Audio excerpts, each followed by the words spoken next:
Oh, did I say? I reckon probably I haven't counted, but there would be 40 or 50, maybe more. Hi, Elizabeth. And what's some of the faves you got there, mate? What are the favourites? The touring favourites are always Ernie Ball guitars, and I've got maybe 7 or 8 of those because they're just so stable and built so perfectly. They're probably the best production guitar on the planet. But as a token of this COVID thing that's going on, I have them all locked up at the moment. I want to save them until this bloody COVID thing is over and bring them out again. It's like saving the children from the horror. So it's some sort of weird sacrifice thing that I'm going through at the moment. Anyway, so they're definitely the number one on stage guitar. Other favourites like this one that I have in my hands is this is a Relic Depot early '60s Strat tribute built by a fella called Andrew Shelgov, who, for all intents and purposes, could be a master builder at Fender. It's just amazing. I've got an Eastman guitars. SB59V. Have you had or played these things before? You know what? A friend of mine just bought one. He was on the hunt for a Les Paul, and he played one of those and went, "Bugger Gibson, I'm buying one of those," and he just absolutely loves it. Yeah, I do too. And I've played, R9s and R8s and all that sort of stuff, and the highest end custom shop stuff, and this easily competes with them, and is probably better. With all due respect to my friend Gibson. Hello, Chris. So this is what I use if I need a Les Paul. It's antique varnish. It's got Lola Imperial pickups in it. It's a quarter sawn neck with that nice old 50s kind of almost a V shape. It's just unbelievable, and it sounds like an old violin. So I'm a little bit in love with this. I collect Charvels because I'm an 80s kid and grew up with rock, so I've got probably 7 or 8 of them. Nice. They're always fun to play, so I'm always on the hunt looking for US Charvels, which still go, reasonably priced. There's a lot of custom-made stuff here. I'm just looking around to try and make it interesting for you. I've got more than my share of 7 strings, which I'm hopeless at playing, but I like them anyway. Yeah. Chris Kinman, the great pickup builder, Yep. has made me a couple of guitars. I've got one of his Tellys and Strats that I use to demonstrate his pickups. Yeah. And on stage, if we ever get back to the bloody stage. Artist Guitars, a affordable Sydney brand, have just sent me this. Sorry, I'm just juggling planks of wood here. This is their top-end acoustic called the OMS 10 EQ, which looks a lot like, an old orchestral Martin, and pretty much is, really. But it just sounds...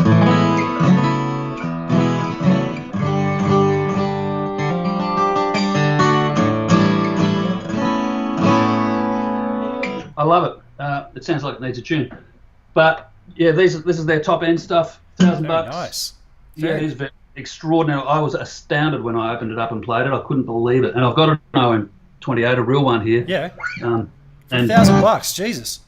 And it parks right next to it. So wow. Did you say that's made in Sydney?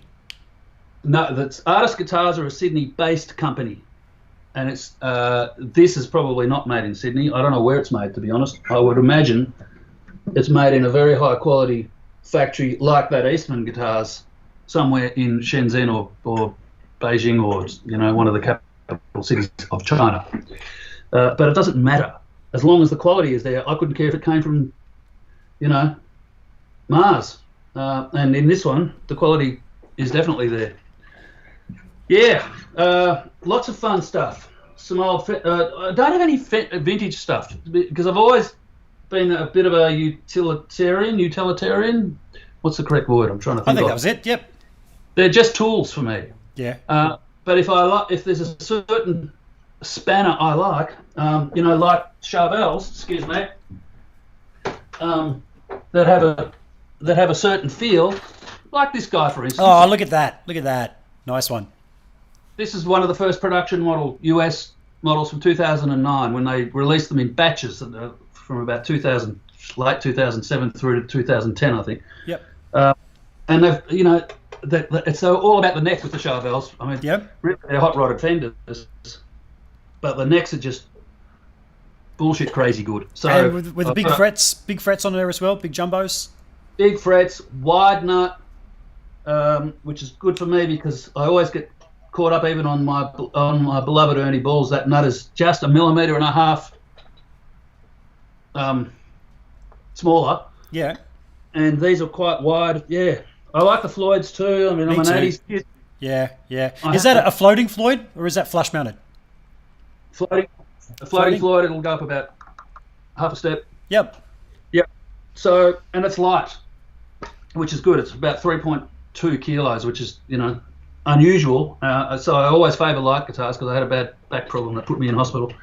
So I've got quite a few of these and love them all. They haven't seen the stage yet, but I don't care because I spend most of my time in here. Yeah. Mate, I've been really wanting to get myself a Strat with a Floyd Rose for a while now, and I just love the Floyd Rose, how well, when they're set up right, how well they stay in tune. There's just nothing like it. There's nothing like it. That's very true. There is a difference in Floyd Roses, though, that you may be aware of, and it's the difference between what they call the original, which is a German-built thing by Schaller, I think, or it is now. It probably wasn't initially. Yep. And the 1000 series, and it's all about the strength of the steel and the tolerances, especially when you're talking about the knife edge and that sort of thing. The originals always come back in tune on a strobe. You'll find them only out by maybe 1 or 2 cents. Yep. As long as it's strung on some sort of guitar like, this orange one that's got a quarter saw neck that is also rigid, but on things, the 1000 series, which is probably $150 cheaper, we're talking about the bridge hardware, it's pretty good, but it's not rock solid. Yep. It'll waver as much as a well set up vintage Strat tremolo does. Yeah, right. Which is not what you want. You want dependability. Yep. So it's worth spending the extra if you're going to go down the Floyd Rose route. Either get the Schaller Lockmaster or get the Floyd Rose original. I think they're probably made in the same factory with a different stamp on them. Yep. And you won't have any problems if you know what you're doing when you're setting it up. Yep. I've got a Hamer back here that I've fallen in love with again recently. I've had this guy since '91, and look at it. What yeah, oh man, it used to be black, and I took all the black off a few years back. But oh man, the action on this is just incredible. Like, looks pretty slick. Oh, like you wouldn't believe. I'm finding myself. That's the Schaller Floyd Rose. Yeah. But I'm considering replacing that with a Godot. Charles Cillier tells me the Godot Floyd Rose is good. Yeah, because the Godot has a brass block. Yes. And I did do a bit of an experiment. I had somebody approach me about doing a video. They were creating brass blocks for Floyd Roses.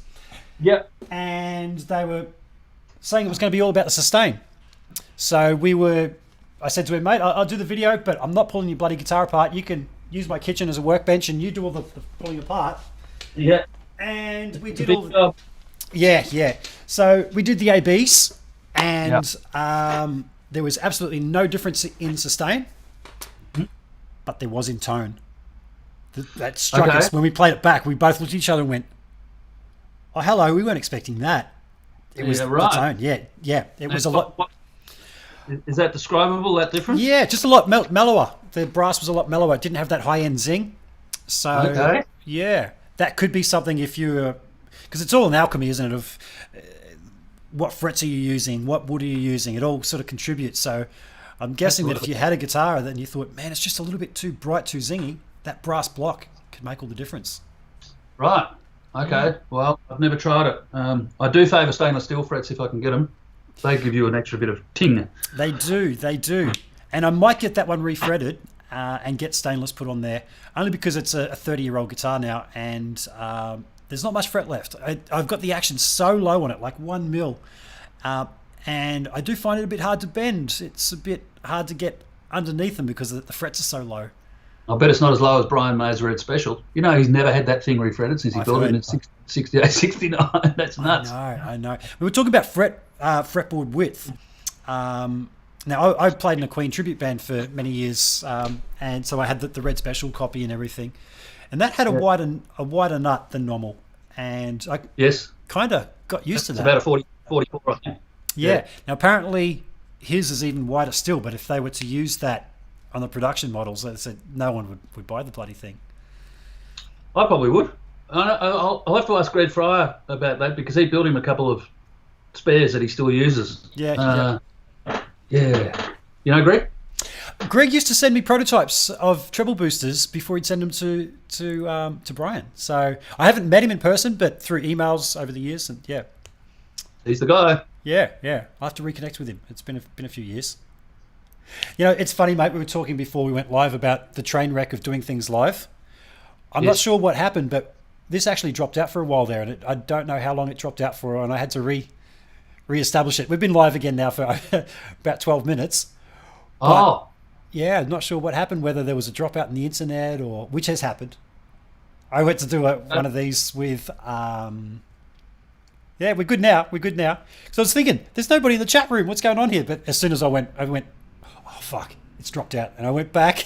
And can people in the chat room text you? They can. People in the chat room. Hello, people in the chat room. Tell us how long we've been off air for. Or whether it even was at the start. It would have been. It has happened before. You know, I had one lined up way back when I first started doing these with Dale Ryder. Yes. Went to run the intro, and right as it went to come live, it just cut out.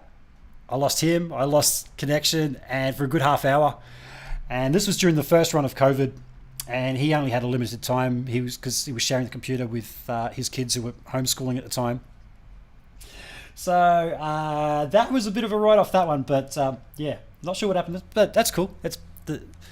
But you and I have been able to, and sorry to rabbit on people that are watching this on YouTube, but you and I have been able to see each other for the entirety of our liaison. And so has there been something that's been recording this? Have you got any hardware in this recording? No. Well, I do have that option, but no, it didn't have it turned on. I actually think, because it did stutter for a while, you were talking at one point and it kind of glitched and then came good again. And I'm thinking it could have been through there. So I'm not sure how much we've lost, but you know what? That's okay.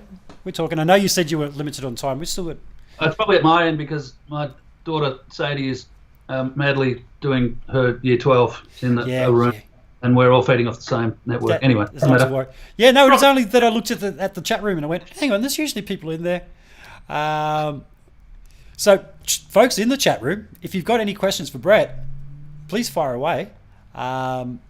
Because time is getting away, and he did say he only had about an hour to chat today. Man, some of these can go for, and depending who you've had on there. Erwin Thomas went for 3 hours, and I had to cut him off. Jack likes it. He likes a yarn. He does. Loves it. And g'day, mate. Brett Garsted, he's probably watching. He does watch these, actually. Okay. Yeah. Hi, Brett. And Brett Garsted, yeah, he that was 3.5 hours, and we could have kept going. We talked for a couple of hours afterwards as well. You know, some people just love it. His story is very interesting. Brett and I knew each other from the early 80s. I think. Yeah. That would have been, when I was working at a music store in Melbourne called Brash's and Allen's, 81, 82. That's when I first met Brett. Yeah. And he'd come in and we'd try to play Eruption together and all that sort of stuff. And he was very well built there because he was working out as well, living on a farm, I think, living on his farm in Bendigo or somewhere like that. Powerlifting. I did ask him about that. And he said he was into powerlifting. Yeah, he was big.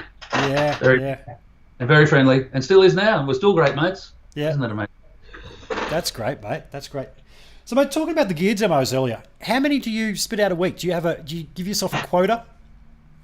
I don't give myself a quota. Normally, it would be if it's a high production or high production for me, which involves a lot, 50 edits and stills and research and all that sort of stuff. I might do 2 or 3 a week. Lately, I've been pretty much setting up 2 cameras, one on the pedal and one on myself, finding a decent backing track, and just demonstrating it in situ, like I did with this Nordvang 83 drive yesterday. And so the viewer can just see what is going on with the controls and hearing what it might be like with a reasonably clean pedal platform. And I've been using the Bogner Shiva clean channel in the Axe because it's just like a nice old blackface, very clean. Nice. Yeah, so I can do 1 or 2 of those a day.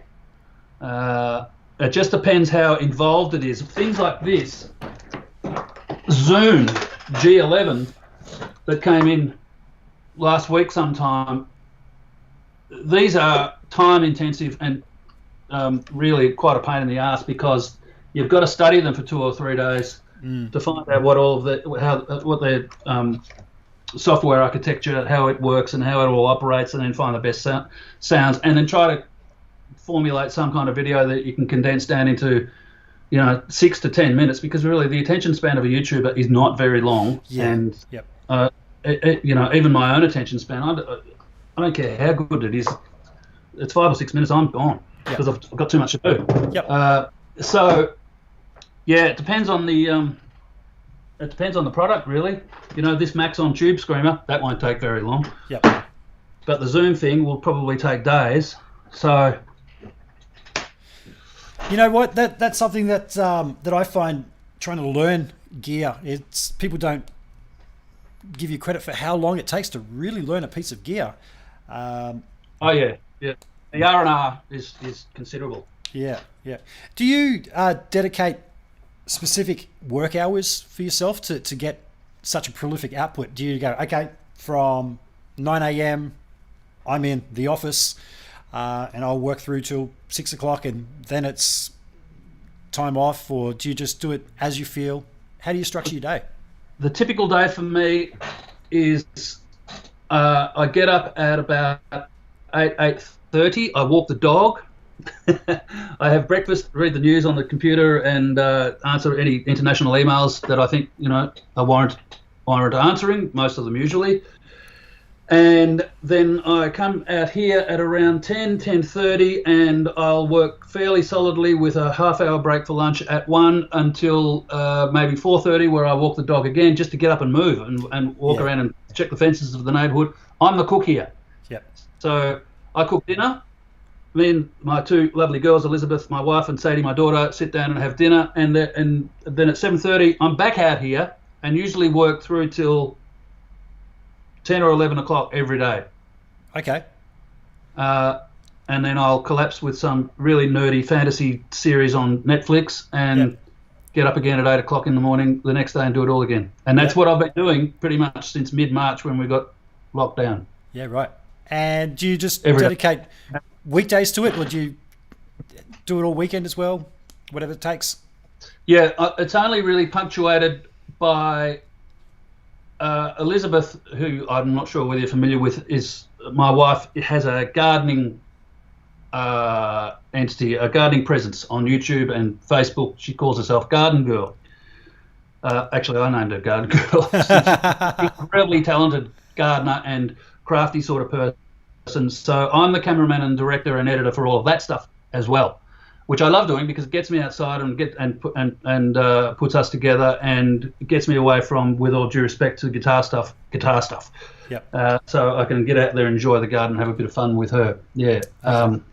Even Sadie, who started on my YouTube channel, she's now got a fairly hefty online presence as well with her Instagram account because she is an extraordinarily talented cook and nutritionalist at the age of 18. So she's getting Smeg toasters and bloody boxes of oats and herb seeds and all sorts of junk sent to her because of her Instagram presence, which she has designed and initiated entirely herself without any help from anybody else. So, wow.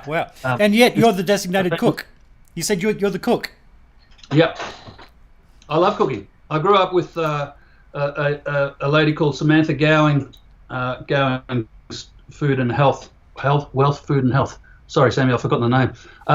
In Melbourne, and her father, who was known as Kevin Dennis Gowing, his name was, owned Melbourne's best restaurants, and which I had frequented a lot, and it taught me about exotic foods and good fine dining and all that sort of stuff.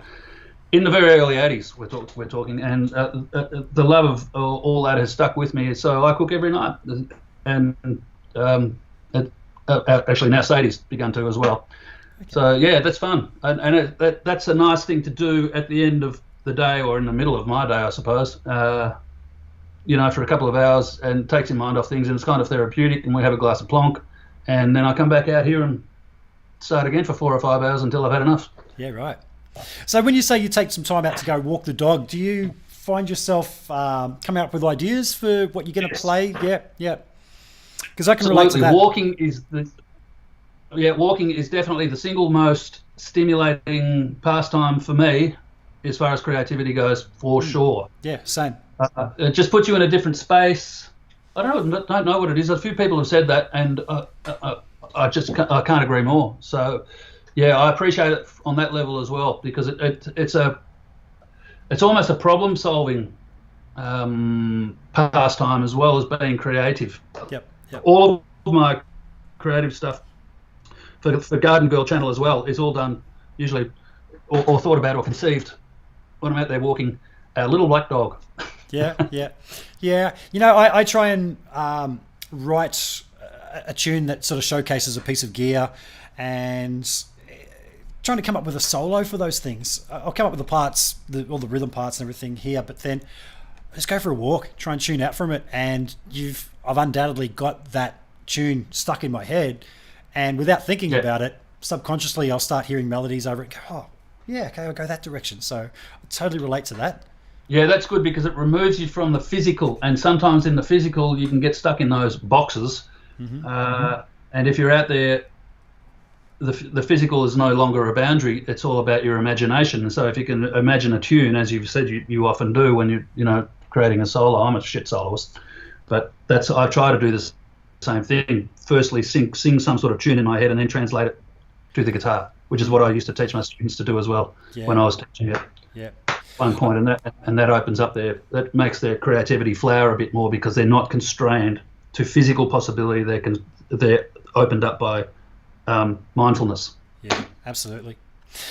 Brett, I'm going to start going through the chat to have a look at some questions. So, folks, if you do have any questions for Brett, please type them in now, as I'm going to just start going through, because I know that you are pressed for time. You're a busy man. That's fine. We've got 15, 20 at least, so go for it. Yeah, okay. One of the comments that I just breezed past was quite funny. From Mark Horton, he said he once dated a girl named Rose Floyd. We were talking about the Floyd Roses earlier. That is classic. I've met Floyd Rose. He doesn't look much like a girl. No. He's a very handsome Californian jeweler. He was a jeweler. Okay. Let me see. Hey, Brett and Rick, love your work, mate. What's your favourite solo on a James tune, and why is it always the way? Ha ha. Well, okay.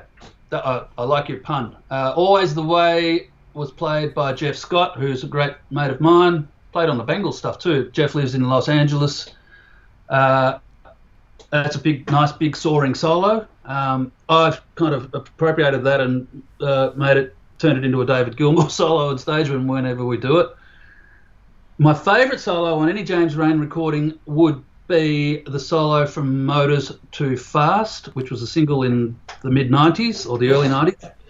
And it was played by one of my all-time favourite guitar players, whose name is Ian Benson. Ian Benson was the guitar player for a band called Pilot, January, Magic, all of those, a couple of classic hits they had, and Alan Parsons Project, all of the major stuff on Kate Bush's records, and even some of the stuff on David Gilmour's records. Wow. And I had a crack at the solo over here at Armstrong's, or AAV as was known in the 91, and it wasn't a great solo. The record and James went to London to be mixed and have more embellishment put on it when people had so much money that, that's what we did.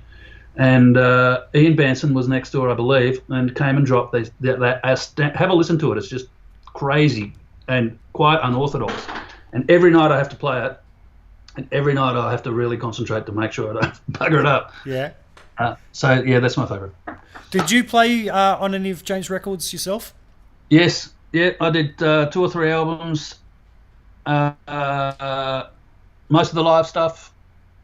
The Speedboats for Breakfast album, Design for Living album, a couple of acoustic albums, all the live albums that have been released in the last 15 years. Reckless even. That's the second time we did that. A couple of the early hits. The first solo album I played on. Second solo album I played on. Yeah, quite a bit of it. Yep. Cool. We had the same band was used for Daryl Braithwaite's first couple of albums as well. Oh yeah. The Edge and Horses. Yeah. Or Rise, I think he called it. I can't remember. Sorry, Daryl. Yeah, so it was like a sort of a Melbourne hired gun club for that stuff. When there was a producer called Simon Hussey producing, and Simon really, sadly, didn't do much after the mid-90s and has been pretty reserved ever since. Yeah. Okay, so you have played on quite a few things there. I'm going to have to go back through my record collection and go, oh, there he is. Well, yeah, you could go back to, it was most of the recording stuff I did was in the 90s with Jenny Morris and even Peter Andre, the Shantuzis, and, I was just a hired gun and lived locally to Platinum and Sing Sing. So it was easy to get me down in half an hour and just bash out something. And did you have a go-to rig setup that you'd use for all those? Was it like, I always used this guitar and this amp on most of those, or was it whatever was on hand at the time? Well, funnily enough, what was on hand most of the time was the old X100 Rockman. Yeah, right. The Tom Scholz Rockman, which had a permanent place in Platinum and AAV studios in the late 80s and early 90s. And failing that, we'd just mic up a deluxe or a Vox, and that was about it. I did have a Digitech. Remember the first rack Digitech, the 2-unit one? 2101. Yeah, one of those.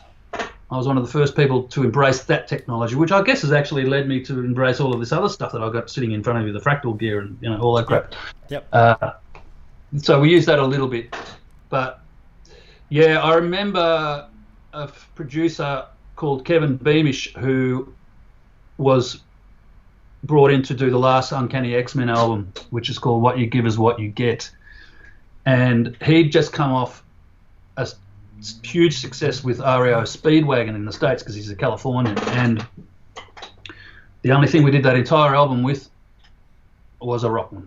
Wow. Which was a pain in the ass because the batteries kept running out all the time. Okay.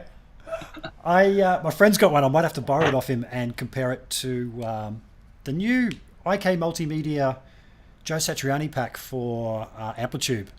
That's got a Rockman recreation in that. I'd like to A/B it to the original.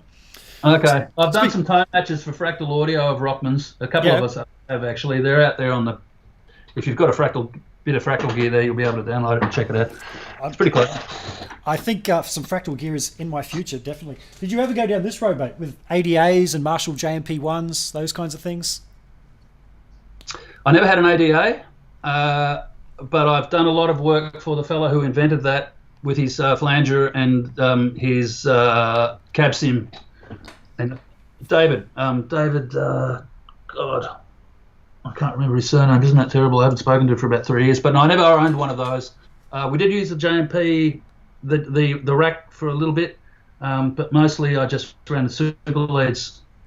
Finally, when in the late 80s, we were on the road with Tina Turner, and because we shared the same management, Roger Davies. And James Ralston, who was playing guitar for Tina Turner at the time, he's a Californian guy, probably 5-6 years older than I am, and Tina went off the road, so we poached James for a tour, and he had a Dumble Overdrive Special combo that he used to bring on the road with us, and all we ever did with it was use it in the rehearsal, the dressing room to warm up with. It never saw the stage at all. The bloody thing's worth probably $300,000 now. Wow. which I thought was funny because we'd clamber on stage. He'd use boogies and I'd use Marshalls, and the Dumble just sat in the corner out the back. Yeah. Never played a Dumble, but actually, I just thought it was like a glorified deluxe. Yep. You know, which is really probably all they are. But they're all built differently. That's the other thing. Yeah. That's what the same. Yeah. I was around at Louis Shelton's place last night. This one here is actually Louis Shelton's, this ADA. And he said he could do without that because he's just picked up a Dumble clone. I'm not sure what actual Dumble it was cloned off, but he said, that's going to keep me going for days. But when I grabbed this one off him because the one that I had here that I was going to do the comparison video between, obviously something wrong with it. Very noisy. I took that to a repairer, and I knew that Louis had one of these. He was playing it at his place when I went around, brought it around here, plugged it in, nothing. Open up the fuse, hello, blown fuse. I'll pull the fuse out of the other one that's working, put it in, turn it on, nothing. Pulled out that fuse and it was gone. And then I realised that's a 120 volt version. Louis, if you're watching, don't worry. I had it at the repair guy this morning. It works again, mate. We didn't blow it up. We just blew the fuse. So yeah, very lucky. That's fortunate. Yeah, because I thought, oh man, I actually said to the guy, man, just pull the transformer out of my one, and I don't want to give Louis back a broken one, mate. So, yeah, but I'm thinking about going this way again. But just talking to all these guys about the Axe effects, maybe that's more the way to go rather than dragging this technology out again. But just a couple more questions here before we go. Yes. What's the one piece of gear that inspires you the most from Poo Ninja? The Axe FX 3. Axe FX 3, there you go. What do you think? This is from Mark Horton again. What do you think of the Spark practice amp? No comment. I've never tried one. Okay. It would be useless to me. Yeah. The concept is fine, for people who want an affordable practice amp with all of the interactive bells and whistles and stuff, but I don't. So, no, it's probably fine. Yeah. That's the one bit of gear that a lot of people have messaged me asking me about, and I can't say I've ever played one, so I have no opinion on it either. What else we got here? Gear is getting ridiculously complex to learn and can lead to several 19th nervous breakdowns. Yes, I would agree with that. Yeah. Just sorting through the comments. They're mostly comments rather than questions, mate. So I will leave that one as is. Brett, thank you so much for your time, man. Thanks for yours, Rick. It's been a pleasure. I've enjoyed it. Mate, if you're up this way, once the touring gets happening again, I will drop by and say hello. Well, I am coming up there as soon as the restrictions and the airlines allow. I'll be visiting my friend Roger up at Signal Chain in Brisbane, I think his shop is. Okay. To cover Magnetone amps. Nice. We're going to shoot maybe half a dozen videos for them, which is something that I'm looking forward to because I've always coveted the Magnetone. I've never been able to get hold of one myself, so that'll be fun.